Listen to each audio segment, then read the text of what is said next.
Right, so these are mostly pasties in here, but there is some other stuff.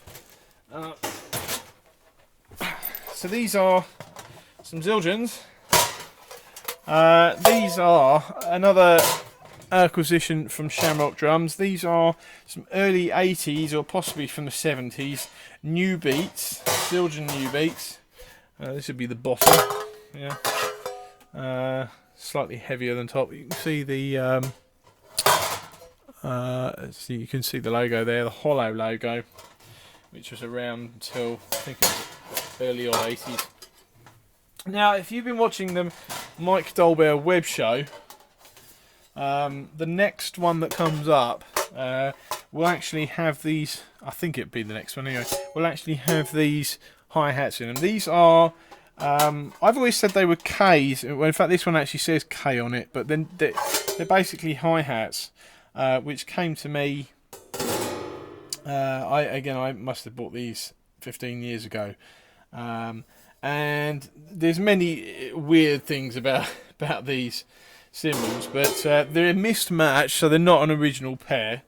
For starters, the hole here is slightly off-centre. I don't know if you can see that. It's slightly off-centre and slightly sort of elliptical rather than actually circular.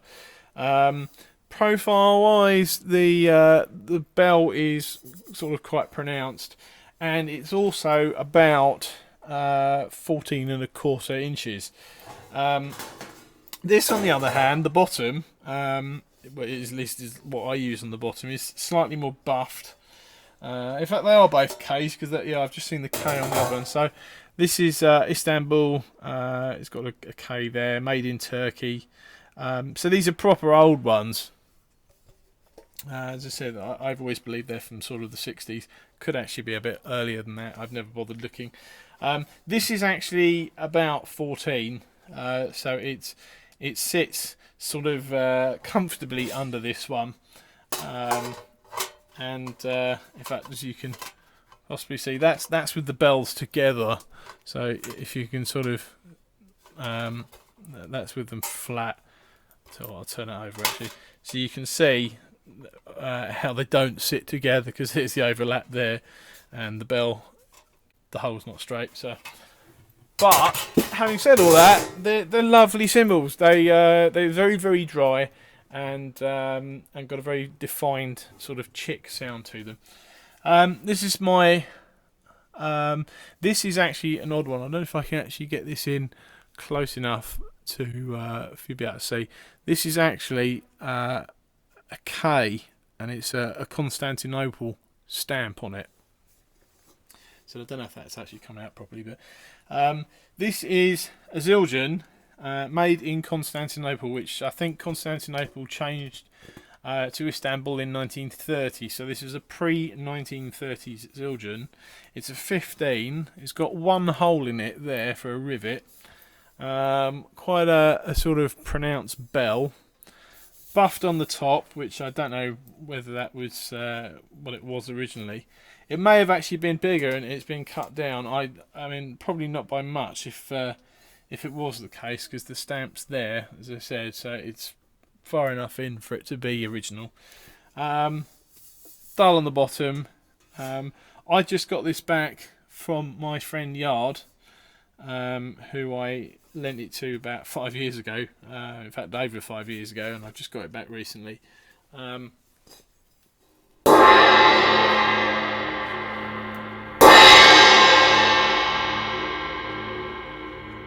Yeah, I guess if you're playing brushes.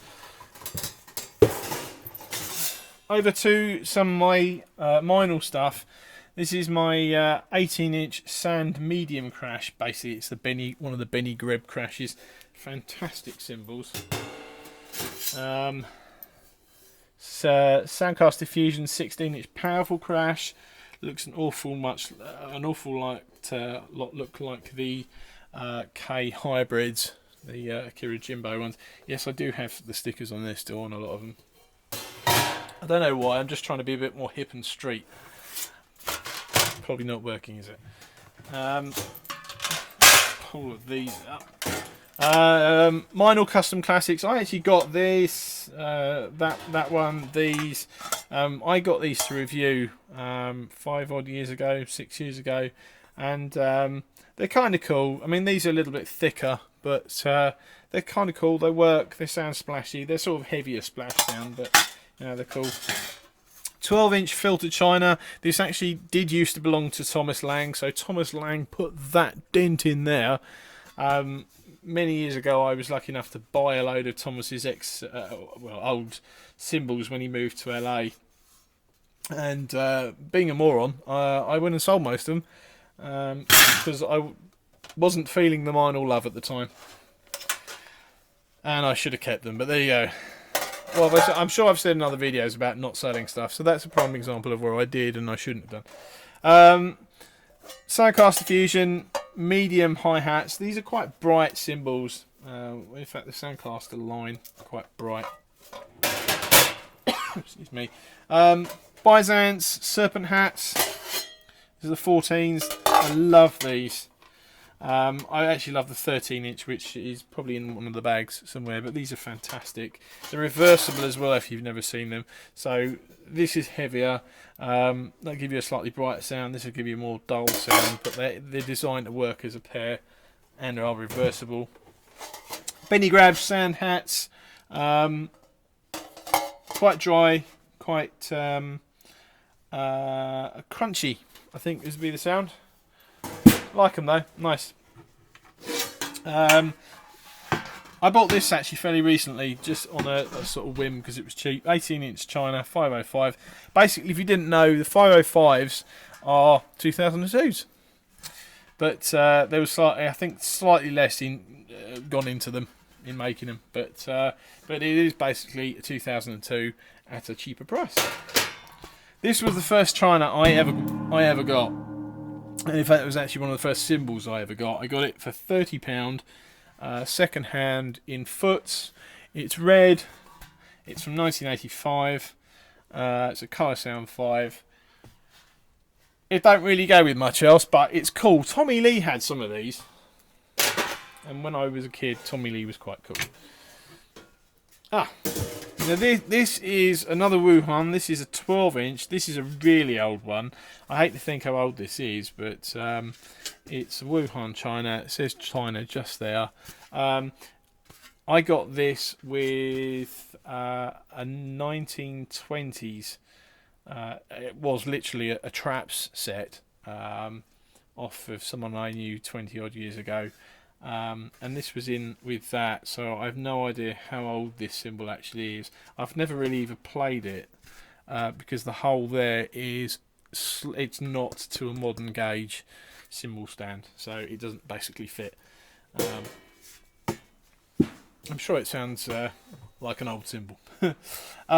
This is the last one. This is actually a Zilsala. It's made in Turkey, and Zilsala was the trading name of Istanbul. So this cymbal is about 30 years old. I got it. In fact, I was with the guy who originally owned it when he bought it second hand.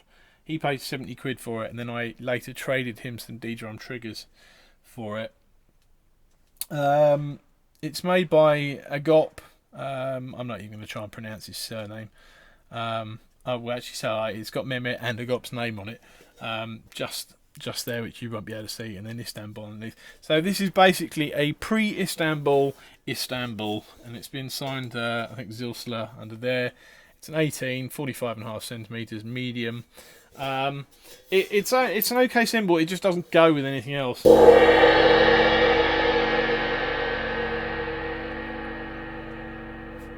I'm open to offers if anyone wants that, because quite frankly, I'm not that bothered about it, and I'll probably never use it.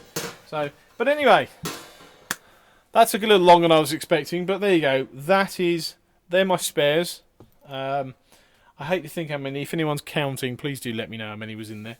I've also got behind the camera about 10 bags full of cymbals as well. So maybe if I'm feeling really torturous, I will go over those at some point. Anyway, this was not such a quick video, But I hope it was enjoyable. And as I said, if anyone wants to hear any of these, do just let me know, and I will quite happily throw something up with some mics. See you later.